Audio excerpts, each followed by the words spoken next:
Abrimos ahora espacio de entrevista en clave sanitaria. Vamos a hablar concretamente de las arritmias. Lo vamos a hacer con Julia Martín. Ella es cardióloga de la clínica Ponferrada y ya la tenemos al otro lado del teléfono. Muy buenos días, Julia. Buenos días, encantada de hablar con vosotros. Nosotras también. De hecho, vamos a hablar, como decíamos, de las arritmias y lo primero que me gustaría saber es cómo de frecuentes son las arritmias en nuestra población, sobre todo. Bueno, en general es un problema bastante frecuente, aunque también hay que tener en cuenta que cada arritmia tiene un periodo de la vida en la que es más típica su presentación. Por ejemplo, las taquicardias supraventriculares suelen darse en gente joven y adolescentes, mientras que otras, como la fibrilación auricular, comienzan a aparecer en la edad media de la vida y se incrementa su posibilidad de aparición conforme vamos cumpliendo años y nos hacemos ancianos. Uh-huh. Si hablamos de esta arritmia de la fibrilación auricular, que es con mucho la más frecuente en la población general, debemos saber que su presentación aumenta desde el 2% en menores de 50 años hasta, en algunas series, casi más del 20% en ancianos mayores de 80 años. Es decir, en algunos estudios, 1 de cada 5 ancianos mayores de 80 años la presenta. Uh-huh. El riesgo de cada arritmia depende de muchos factores, desde episodios molestos sin trascendencia en el funcionamiento cardíaco hasta situaciones en las que el mantenimiento de la arritmia en el tiempo compromete la vida del paciente por afectar al funcionamiento normal del corazón. Uh-huh. Además, en el caso de la fibrilación auricular o en el flúter, que es una prima hermana de la fibrilación auricular, existe un riesgo añadido de que se produzcan trombos o coágulos dentro de las cavidades cardíacas y que puedan provocar un ictus o una embolia cerebral, causando graves discapacidades. Claro.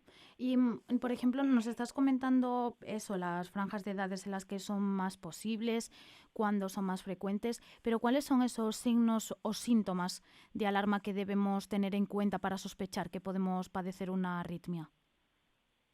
Son variados. Debemos sospechar que algo no va bien en el ritmo cardíaco cuando notemos palpitaciones, latidos adelantados o irregularidad en el pulso. Es importantísimo el hecho de aprender a tomarse el pulso correctamente para confirmar o descartar esas sensaciones que tenemos.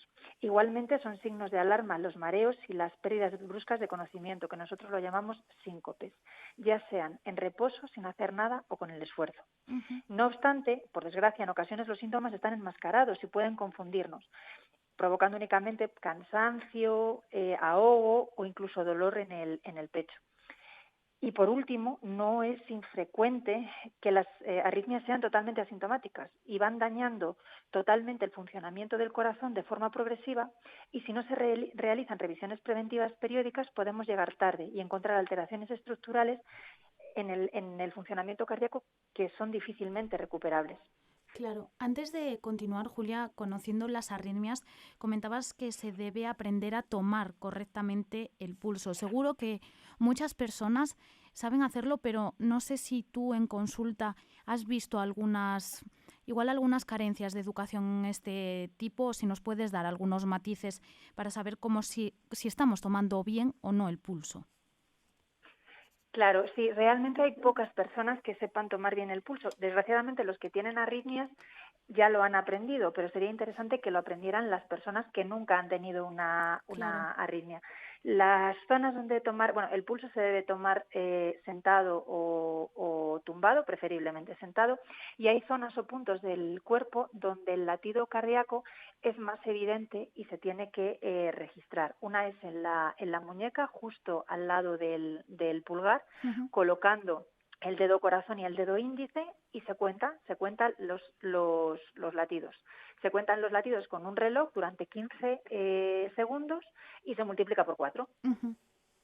Pues Para saber uh-huh. qué ritmo, Claro. cuál es la frecuencia cardíaca en 60, o sea, cuál es el número de latidos por minuto, y también si son regulares o irregulares.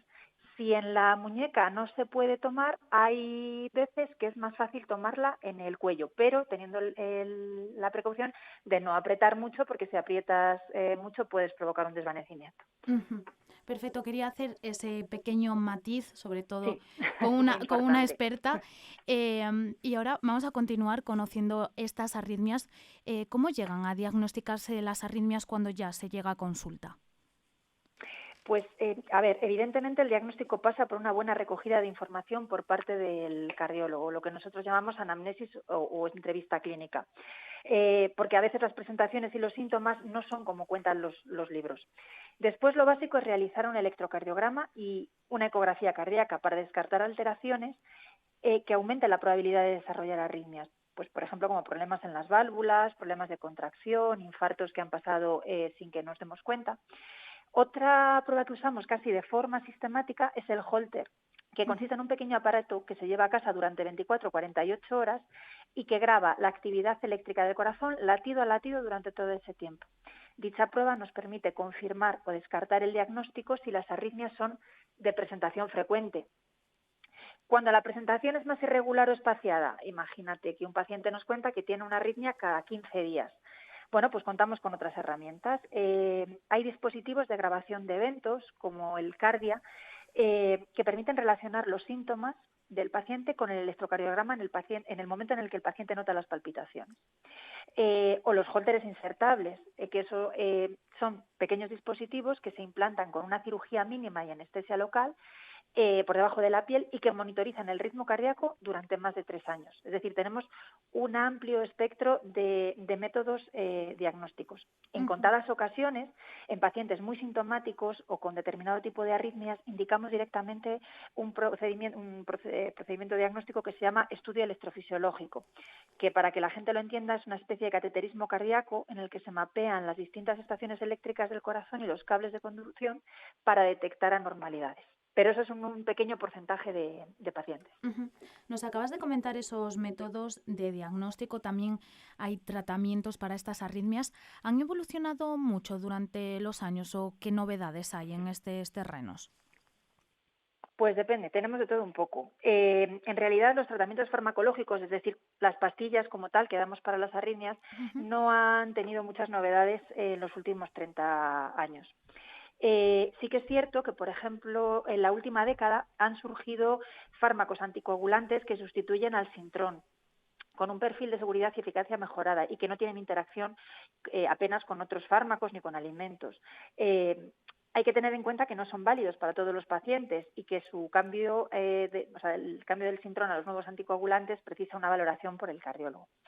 Donde sí ha habido una revolución es en el tratamiento invasivo de las arritmias, tanto en el desarrollo de navegadores intracardíacos y catéteres que hacen más seguras, cortas y efectivas las ablaciones, que son los tratamientos invasivos que nosotros hacemos con las arritmias.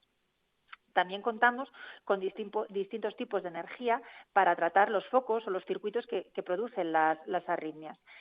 Contamos con la radiofrecuencia, que para que la gente entienda es cortar el cable eléctrico con calor, o la crioablación, que hace lo contrario, utiliza el frío, congela el tejido.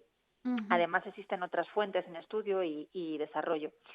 Hay que tener en cuenta también que una parte de las arritmias cardíacas es por déficit de electricidad en el corazón y en ese momento es cuando nosotros implantamos dispositivos, marcapasos, resincronizadores para cumplir la función eléctrica que el corazón ha dejado de generar. Pues aquí también se han experimentado muchas novedades.